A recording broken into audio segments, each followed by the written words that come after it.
In cities across the country, office buildings are empty and housing's hard to find. So what would it take to turn empty office space into homes? To find out, I followed the first office-to-housing project in Boston's conversion program. Developer Adam Burns took on the challenge. We build a lot of buildings from the ground up. This is an entirely new ballgame.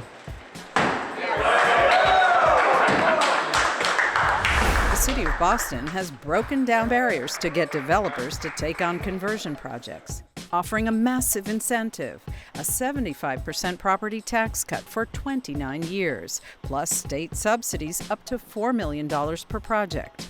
When we talk about the housing crisis in Boston and in Greater Boston, it's not in single units, it's not even in dozens of units or hundreds of units. We're talking tens of thousands of units, but every little bit makes a difference. Boston's office vacancy rate remains more than 10% higher than pre-COVID, and workers here have been slower than in many other places to return to offices.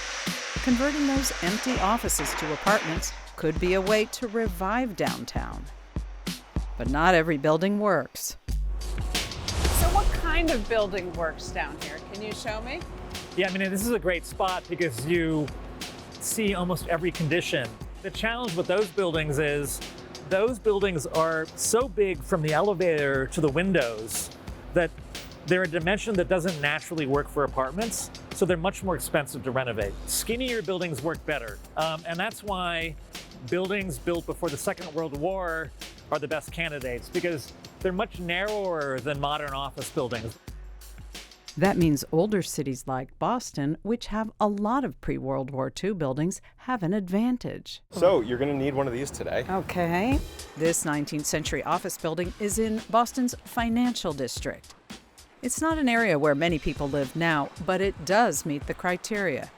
So this building, 281 Franklin Street, particularly has 3 sides of windows. It's also a very narrow floor plan, so you get to line up the units along the outside edge, taking advantage of that light and air. Developer? Check. Building? Check. It's time to make a plan. We got concrete that we didn't expect, but this is all a condition that we expect. It does really start with a walkthrough with myself and our construction team. Just actually looking, these iron things are cool. This is standard basement downtown Boston in these older buildings. We come in here with a game plan, pretty set of drawings, but typically with renovations, especially in historic buildings, there's going to be a lot of surprises along the way. We're actually standing in the midst of one of the studio units. There's going to be a bathroom down this way, kitchen behind me. We're standing in kind of the bedroom living section of this unit. We are keeping the ground floor tenants in place. Those are 2 commercial units. But on floors 2 up through 6, we're going to have 3 residential units per floor, 1 bedroom, and 2 studios. If all goes well, this will make for 15 apartments. The demolition stage, it's the fun part. There's heavy timber spanning the entire width of the building, so we don't have to worry about too much shoring of load-bearing walls. In terms of demolition, this building is really great. And then it's on to framing. Historic details like the timber beams will stay exposed, a mix of old bones and new design. 5 months into the project, the framing's up. Now it's time for plumbing and electrical work.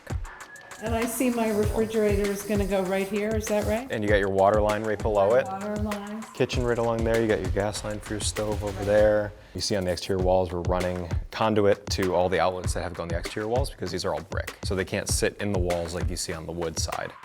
Those timber beams are sturdy enough for new mechanical systems, but they can also make running modern ductwork tricky. Our ductwork sized on our plans cannot fit through that 10-inch space right now. Everything has to be adjusted for size for the pre-existing building. Yeah, it's like a puzzle. You come in here and it's like, okay, the drawings show that we're running it this way, and then you start walking it and you're like, well, that really might not work. So you have to find a new path forward. Just about a year after starting the project, the apartments were taking shape. So Big changes from big last time that you were changes. here. Yep. At this point, we are starting to show the units because people can walk in and really go, okay, wow, I see a bathroom, I see a bedroom space, I see a kitchen space, but this is an untested market. What's different here? Being in the financial district, there's not a lot of housing here, so we have less housing to benchmark off of. So the goal here was to give people affordable options for the area. So this one, it was $31,500.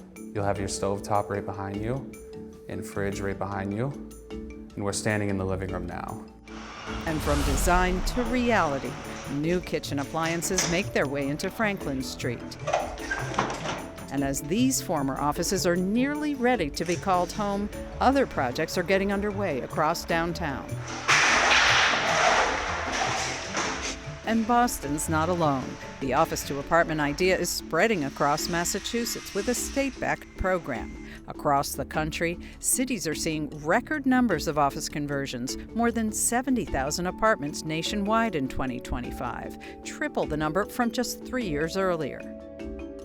After 15 months of work at Franklin Street, Boston's first conversion is complete.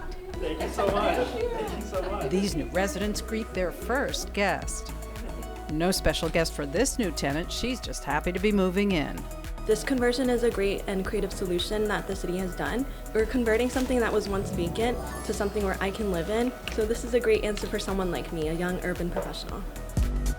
No one expects converting offices into apartments is going to solve the housing crisis, but these quiet downtown streets could soon get a lot busier. With 15 buildings already approved for conversion, the program's been expanded citywide in the hope more people can call the old office their new home.